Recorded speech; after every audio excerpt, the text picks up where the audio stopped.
জাতীয়তাবাদী ছাত্রদল কর্তৃক আয়োজিত আজকের এই হিফজুল কোরআন ও কোরআন তেলাওয়াত প্রতিযোগিতা সিজন 2 অনুষ্ঠিত হচ্ছে।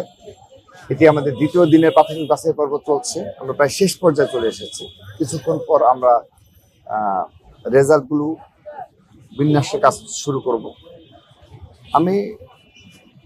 আপনি যে প্রশ্নটি করেছেন যে প্রতিটি ছাত্র সংগঠন, তো আমি খোঁজ নিয়েছি, আসলে প্রতিটি ছাত্র সংগঠন না, অল্প কিছু ছাত্র সংগঠন প্রতিযোগিতার আয়োজন করেছে। কিন্তু আমি একটা বিশেষভাবে লক্ষণীয় একটি বিষয় যে আমরা যেভাবে ক্রাইটেরিয়া করেছি যে হিফজুল কোরআন অর্থাৎ কোরআনের হাফেজ যারা রয়েছে 30 পারা কমপ্লিট করেছে তাদের জন্য বয়স অনূর্ধ্ব 25।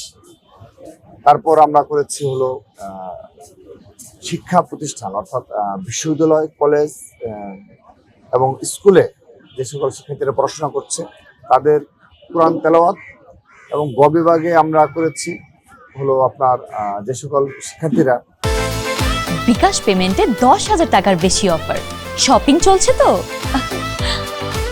মাদ্রাসায় পড়াশোনা করে, বিশেষ করে কওমি মাদ্রাসা বিশেষ করে, এবং তারা কোরআন তেলাওয়াত প্রতিযোগিতা তাদেরকে করেছি একটি গ্রুপে। আর আরেকটি গ্রুপে আমরা করেছি বিশেষ চাহিদা সম্পন্ন করা, অর্থাৎ এই সমাজের প্রতিটি ক্ষেত্রে শিক্ষার্থী যারা রয়েছে বিভিন্ন সেক্টরে সবাইকে আমরা এখানে সংযুক্ত করেছি। কিন্তু আর কেউ সম্ভবত কওমি মাদ্রাসার জন্য স্পেশালি যে দুটো গ্রুপ, 3টি গ্রুপ করা, এটি তারা করেনি। শুধুমাত্র ছাত্রদলই কওমি মাদ্রাসাকে সর্বোচ্চ গুরুত্ব দিয়ে আমরা এই আয়োজনটি করেছি। আপনি গত বছরের আয়োজন সেম, আমরা কওমি মাদ্রাসাকে সর্বোচ্চ গুরুত্ব দিই। কিন্তু এবারে আমাদের এই আয়োজনে, এই সিজন 2 এর আয়োজনে একটা বিশেষত্ব হলো এখানে আমাদের আশাতীত ভাবে মানে অধিক সংখ্যক বিশ্ববিদ্যালয় এবং কলেজের শিক্ষার্থীরা অংশগ্রহণ করেছে। গতকাল তাদের জন্য আমরা দুইটি বুথ বরাদ্দ ছিল।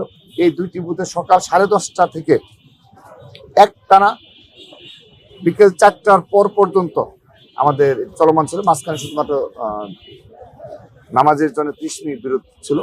তো এটি আশা জায়গা নিয়ে বিষয় যে বিশ্ববিদ্যালয়, কলেজ এবং স্কুলেও কোরআনের প্রতি সমান আগ্রহ এই মেধাবীরা এবং তাদের তেলাওয়াতের প্রতি বিশেষ করে যে আগ্রহ রয়েছে এবং তারা প্রতিযোগিতায় অংশগ্রহণ করছে, এটি কিন্তু অনেক বড় একটি বিষয়।